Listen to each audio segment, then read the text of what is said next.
joke. I find that old VHS. We're diving deep in cheesy flicks. Yeah, we're on a vintage quest. Dollar on views, but high on laughs. Let's give these films a cheer. Cult classics, flops and duds. There are topics on here. The Ejectables, rolling back the years. Celebrating movies that no one else cheers. From downright bad to epic fails, we say it's all good. The Ejectables, yeah, they're misunderstood.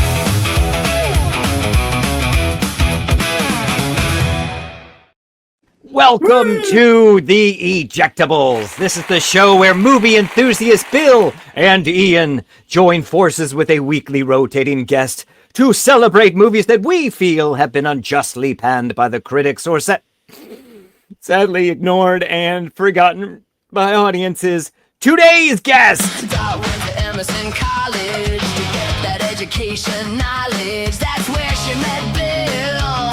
Just steps from Beacon Hill. Then worked in TV production, developing Boston's morning news induction. As Boston's chief comm officer, Mayor Thomas Menino relied on her.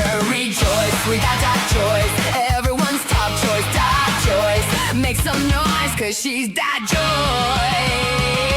Advancing brands and reputation, she's got no time for summer vacation. Seasoned communications, public affairs, everyone stares cause they're all aware. We got Dot Joyce, everyone's top choice. Dot Joyce, you gotta rejoice, the Ejectables got Dot Joyce.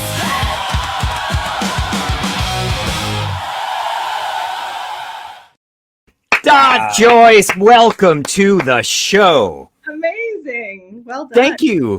Thank you for joining us. Thanks for having me. This is fun. I always love seeing my West Coast friends. I'm on the East Coast. I'm your new East Coast friend. Oh, I didn't know you were here. Wonderful. Yeah, I'm in Connecticut. I'm not too far from you. So what was it like working with Mayor Menino and how I saw he relied on you, as the video stated? Oh, the video was amazing. I loved Mayor Menino. God, I don't know what to. He just knew the city inside and out. He was the best. He was like, I would say he was like the city's father. He cared about everybody like they were his own family. And I think everybody felt it. They loved him.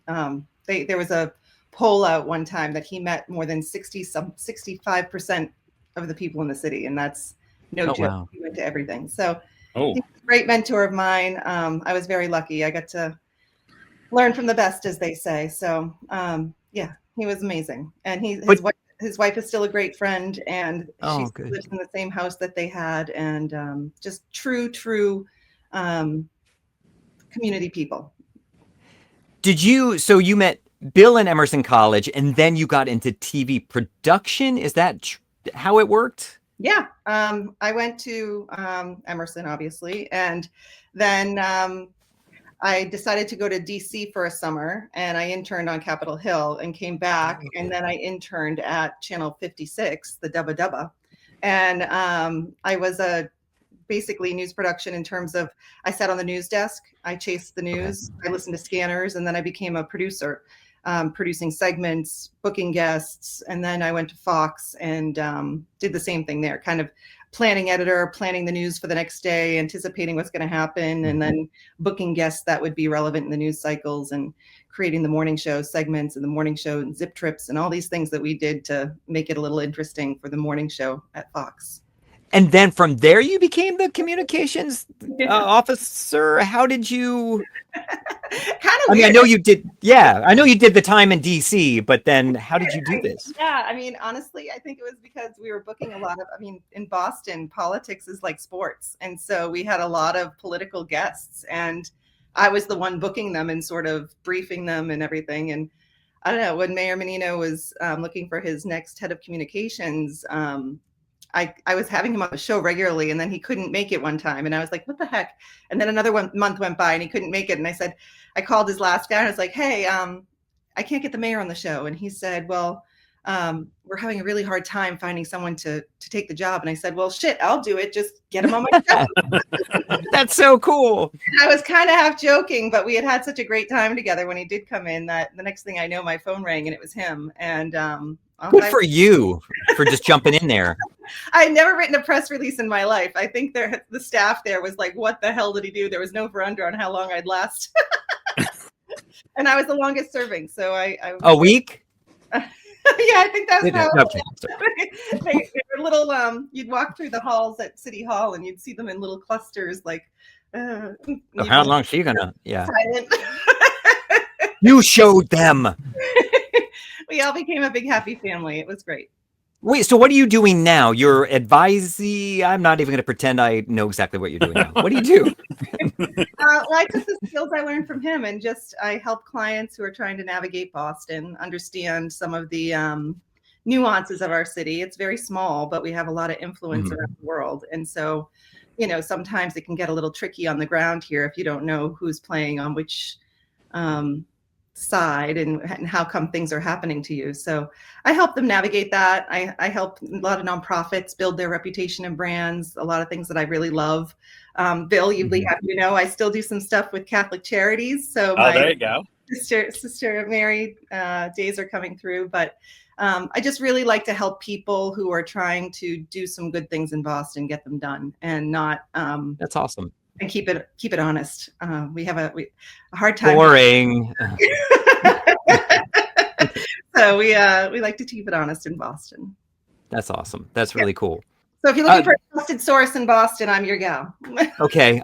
I'm gonna use your advice.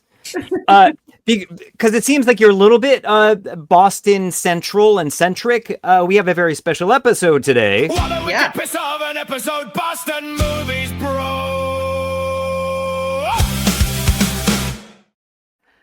That's our theme song for the Boston Movies episode. And we have Stan. You're about to meet Stan. Stan is very helpful. He sort of intros each movie we do. So Stan's going to just get us talking about movies.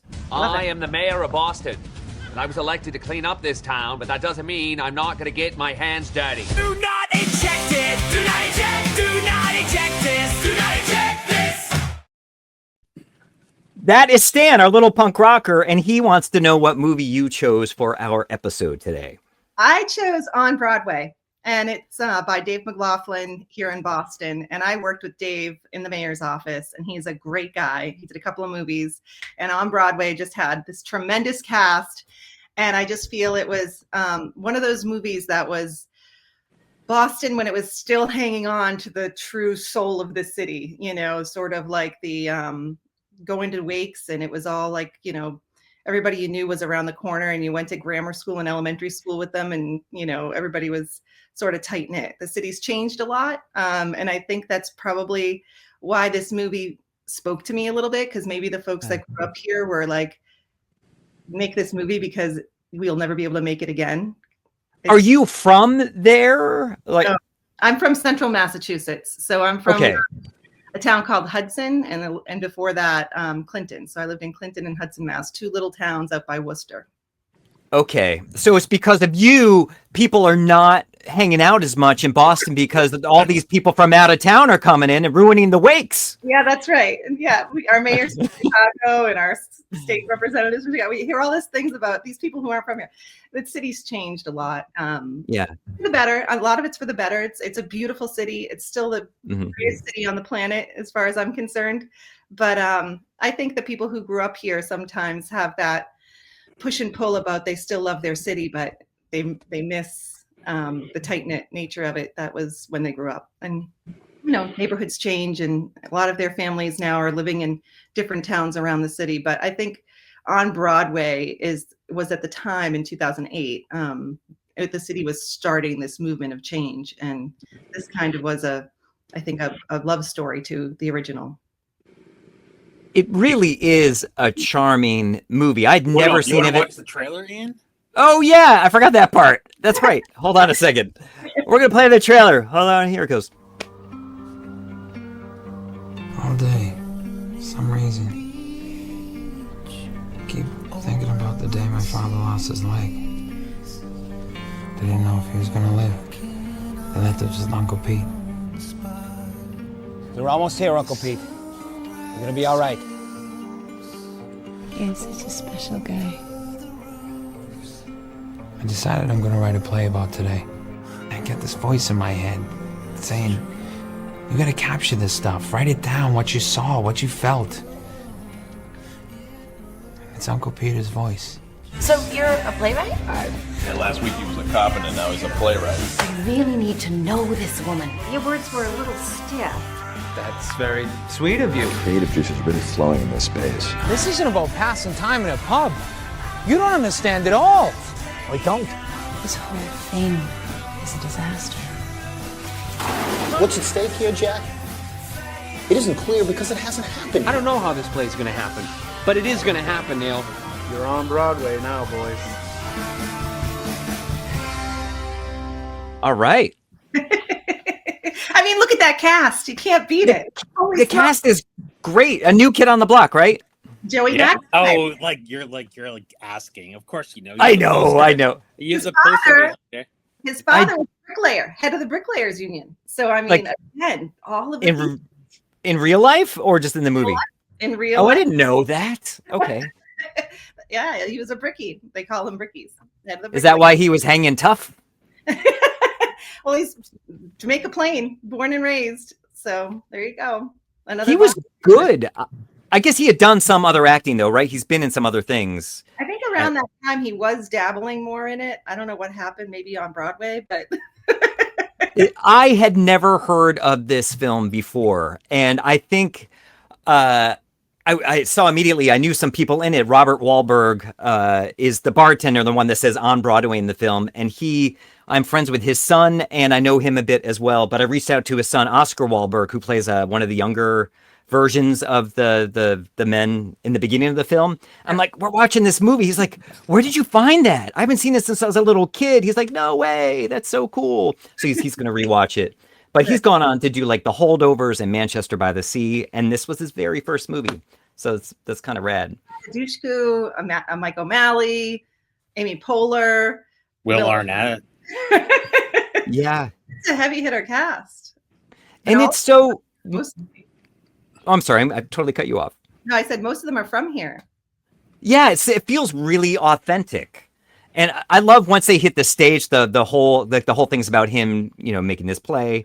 Once they get into the theater scenes, I think this movie becomes quite moving, and that's for me really when I connected with it most in that last quarter. But it's super charming. It's a great pick for the show, and I'm sure so few people have heard of it. Bill, what'd you think?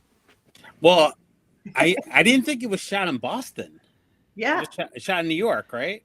No, I thought it was shot. Well, parts of it were here. I don't know if all of it was here. Really? Like, It's the most Boston movie ever. Oh, I bought that. That roof looks like New Jersey. I think I had no people who worked on it. I think my ex-husband was in it. Wow. And you still like it. Wow. I love it. Yeah. Not a bad. I thought He fell off the roof. Yeah. No, spoiler alert. Sorry, that's at the beginning. Yeah. Well, that wasn't him. I thought it was a charming little movie. And Joey McIntyre is actually pretty funny. He was on a sitcom, and he was a great sitcom actor also. And he was so funny that who knew he had acting chops in him? Yeah. I don't know why he's not doing more of it, but yeah. I mean, he's really good in this. Well, he's still doing the New Kids on the Block stuff. Like I know this woman. She's what are these pictures of? Oh no, that's Oscar Wahlberg now. He's the young one, and this is his dad, Robert Wahlberg, who was the bartender.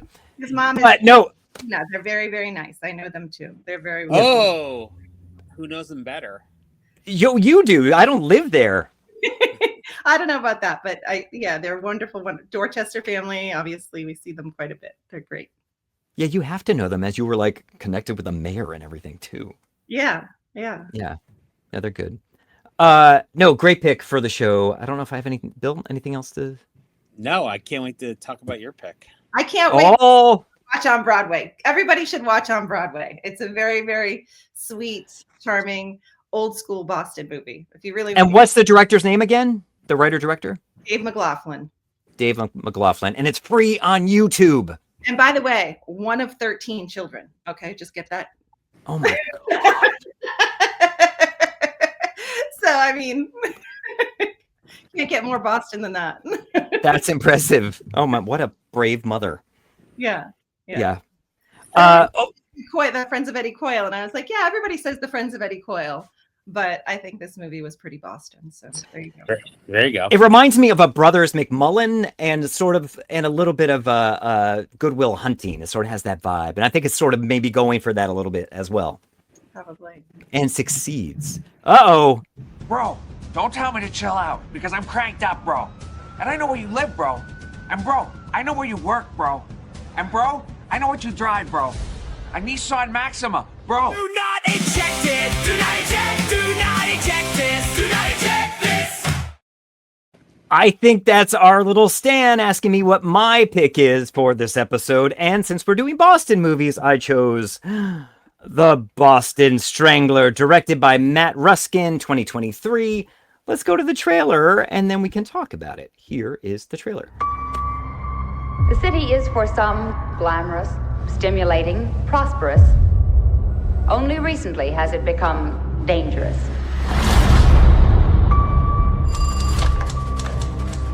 Jack, I think I found something. 3 women were strangled over the last 2 weeks. You're on the lifestyle desk. You're not covering a homicide. I think the murders are connected. Another woman was strangled. Just came over the wire. I'm killing the follow-up. You don't have a story. How many women have to die before it's a story? They just confirmed number 4. Police aren't talking. Never seen them this tight-lipped about anything. I don't care if it's 1 killer or 4. We're gonna catch whoever did this. Do you have any suspects? Boston police, hands on the wall. We had him. We just let him walk away. Everything lines up with him. His history, the progression of the crimes, everything. You know how many people I've gone down the rabbit hole with? It's a dead end every time with this case. What do you think you're gonna find out there? When is this gonna stop, Loretta? I need you to call in a favor. Be quick. I don't want to get fired tonight. Any lawyer worth a dime would pick this apart. You really want to use this paper to tear down the police department? If anyone else was blowing it this badly, we'd have put it on the front page a long time ago.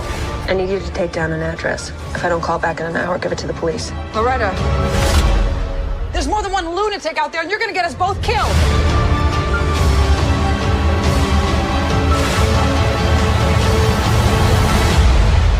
Your safe little world is just delusion.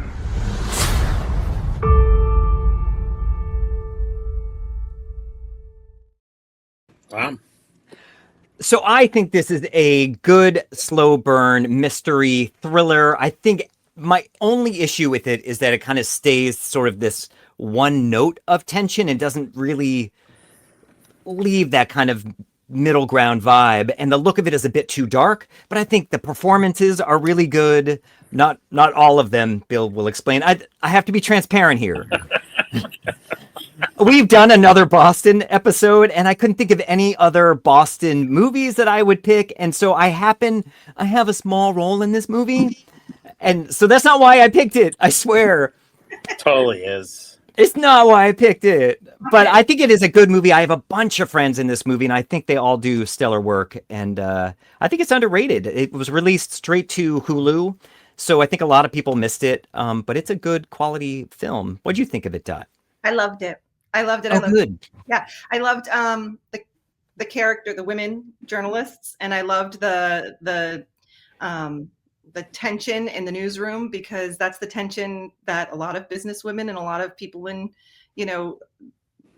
women feel when we're trying to do something big. Like, we get a little bit big-footed sometimes, and so yeah. I loved that. I loved the the tension at home that she felt, and when I felt this movie was great. It was a great depiction of all that, and she just kept going, and the obsession with it, the solving it, I think was really interesting. Like, you started to see the wheels turn.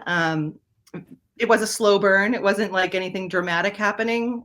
You're right, but for someone who likes character and who likes sort of that idea of solving something, it was a great movie, and I like those. And I also loved that it was Boston and journalism. So 2 of my passions. You have very good taste. I just to be clear, I was one of the first suspects. I'm the guy that, not in real life, the one that killed his assistant because she was pregnant, and I don't want to ruin my marriage. So I'm this creepy guy. Oh, yeah. Yes. Bill said I looked manly in it. Thanks, Bill. Yeah. You do. Bill, what'd you think? But Well, I like the manly suspect. He stole the movie. From Keira Knightley, Chris Cooper, and Carrie Coon, Alexander Navallo, one of the greatest actors ever. I can't believe this was a true story. It's like, what the fuck? I couldn't believe that this actually is the way it happened. Because I saw the Boston Strangler movie with Tony Curtis. Ian did not know who the Boston Strangler was. No, I did. I looked at my text. You wrote the wrong name. You spelled it wrong. You're like Mr. DeSalt. I'm like, who's that? That's why I didn't know who you were talking about. I'm like, I do know. I've seen documentaries. I was in this movie. I know. I just couldn't believe he didn't know who he was. I'm shocked they didn't release it, but I don't know why they didn't release it. It's great. It was the pandemic-y stuff. I didn't even know about this movie. There was a guy in Boston. His name's Casey Sherman, and I know that name. A book because his aunt, I think, was one of the Boston Strangler victims. And I was one of the last ones. And so I kept thinking, I wonder if this was based on his book at all. But I looked it up and it wasn't. But his book came out not long before this, I don't think. Well, doesn't he do like stage productions about Whitey Bulger and stuff in Boston? Casey Sherman? He has. Yeah, he has. He worked with Dave Wedge, another writer, to do, I think, what was called Hunting Whitey. And then they made some sort of like play about it. I think there's actually a Hulu series or something now, or Netflix series being done on that now, to be honest. Oh, wow. Oh, cool. Yeah. We got a lot of talent here in Boston. It's like some creatives. See? Keep that coming. Bill, you have to move back. There you go. Yes, I'll put on my own stage production of Ian doesn't know who the Boston Strangler was. But I do. He wrote DeSalt. I'm like, who's DeSalt? You're like, you don't know who that is? I'm like, no, I don't. So, Bill, this was your favorite movie of the year, you said? Which one? Of 2023, Boston Strangler? Yeah, I didn't know what year it came out. I don't know your filmography. I didn't even know you were in the leftovers. Well, I was actually testing because he doesn't necessarily pay attention to usually when it's my pick. So I'm like, I'm not going to say anything. And he's like, I'm mostly through this movie. This is so you were not impressed with it. And I'm like, oh, so did anyone familiar pop up in it? He's like, no. I'm like, how far are you in this movie? And so it made me reveal too. He's like, I'm only 27 minutes in. I'm like, oh. But you didn't see my last scene, so I know you didn't watch to the end. Was he in the last scene? I watched it to the end. When I sniffed the girl? No. Okay, see? He didn't watch. I did. You have good taste, Dot. I liked it a lot. And I was curious as I never knew it was out there. It was good. I actually just glad you watched it over the weekend too. I was like, if anyone's looking for a good movie, this is good. Oh, there you go. Yeah, it's a good tense thriller. You have very good taste. Which brings us to... I can meet you in an hour in Worcester. How about Medford? How about Taunton? My cousin Axe from Taunton. Wicked. So do you want to meet there? Nah, how about Weymouth? How about Revere? What about Somerville? How about Marblehead? How about Arlington? What about Brockton? How about Swampscott? What do we meet in Braintree? Do not eject it! Do not eject! Do not eject this! Do not eject this! I think that's Stan asking you what your pick is, Bill. What is your pick this week? I think it's 1990s House Sitter with Steve Martin, Goldie Hawn. Starts in Boston, and then they end up being in Plymouth or Concord, Massachusetts. Not in Braintree? No, they take the Brockton bus. Concord or Lexington. Yeah, exactly. Yeah. Oh, the schmancy area. I guess it's all schmancy now. Shall we go to the trailer? Yeah, why not? All right. This is the house that Davis built. This is the stranger who's moving into the house that Davis built. This is Davis, who's just discovered the stranger living in his house. What are you doing here? What am I doing? What are you doing here? Hi, honey. Oh, my God. You told him you were my wife? I guess he was under the impression that I was... Insane? What is happening? Steve Martin is Newton Davis. You have this amazing communication. Goldie Hawn is not Mrs. Davis. You know, you happen to look very pert. She is the house sitter. Honey, are you okay? House sitter. Why did you pick this movie, Bill Narducci? Well, it was a total bomb when it came out. It was supposed to be like a comedic Fatal Attraction. They had pretty high hopes for it. And about the movie, the guy that wrote it only has one other credit. I think he went back. I think he totally switched professions. It's based on an idea by Brian Grazer, who is Ron Howard's producer, and I think that they came up with the story together. Frank Oz, who worked with Steve Martin on Little Shop of Horrors, Dirty Ron Scoundrels, directed this. I think this was the last movie that they did together. And, you know, it's totally forgotten at the cinemas, and people don't really talk about it. It's a cute little movie, and I can't believe it was shot in Boston. You know, I don't know. I wonder why they picked that. What'd you think of it, Dot? I loved going back to the Goldie Hawn days. I love Goldie Hawn. I think she's so funny, and Steve Martin, her is just so funny. It was reminding. You ever see it before? Did you ever see it before? I swear I probably did. No, I don't think I did though. I loved her movies though. Overboard, one of my favorites. Oh yeah, that's a classic. But I mean, I just remember, like, it's just nostalgic. That whole like Steve Martin, Goldie Hawn humor, comedy, just fun. Just a really, really fun movie. Lighthearted, fun. This is prime Bill Narducci movie. Like when he said House Sitter, I felt like I was saying House Sitter already before he told me what his pick was. I had no idea it took place in Boston. I don't think it's bad. I think Goldie Hawn is charming, and Steve Martin, they're great. So I enjoy seeing them. The other supporting cast is good. It's I mean, I laughed. The one time I laughed was when she's like, "Oh, can I see who your ex is?" And he pulls out his wallet, and there's all these pictures of a young girl in there. She's like, "You could get arrested for this." That was funny. That seemed like very Steve Martin humor. It is a perfect movie, I think, to clean the house to. So throw it on, clean the house, Bill. But it's charming.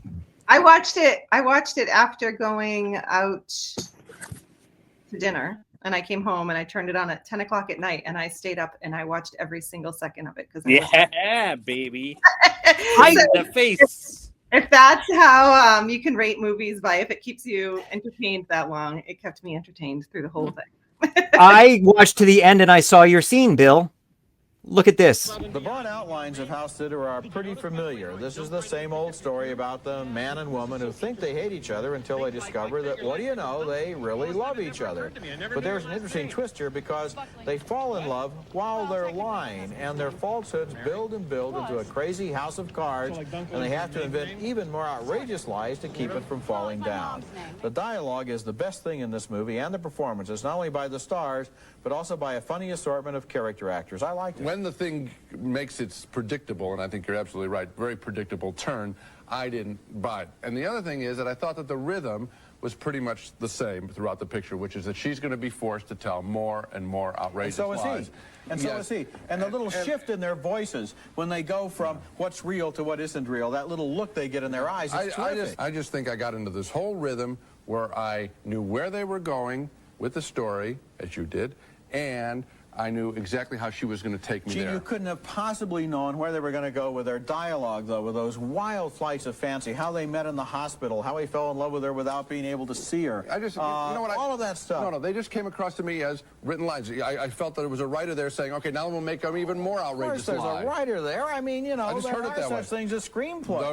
The rhythm, Roger, is what's the rhythm problem. is what was so wonderful about this film, the way it built and made me laugh and made me smile, and the people around me all laughed and smiled. You only gave it a 3-star review. That's how many stars I gave it, yes, because I've laughed louder and longer. Okay, good. Okay, fine.